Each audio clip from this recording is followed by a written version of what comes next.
Erməni əsilli müğənni Aleksey Çumakovsa Bakıya gəlir. O, aprelin 20-sində paytaxtda konsert verməyə hazırlaşır.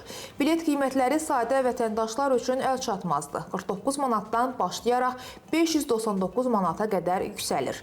Aleksey Çumakov 1981-ci ildə Özbəkistanın Səmərqənd şəhərində doğulub. Müsahibələrində dəfələrlə atasının Bolqar, anasınınsa Qarabağ ermənisi olduğunu bildirib. O, hər zaman erməni kimliyini vurğulamaqdan çəkinmir.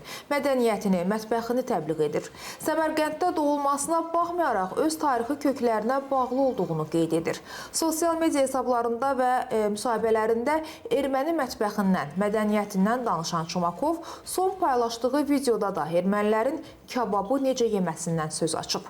Erməni izləyiciləri isə bizim yaraşıqlı erməni oğlan deyə şərhlər yazıblar. Beləliklə, Çumakov vaxtaşırı erməni mədəniyyətini ön plana çəkir. Erməni irsini təbliğ edir. Erməni kimliyini açıq-aşkar vurğulayan bu müğənninin Bakıda necə qarşılanacağı isə sual yaradır.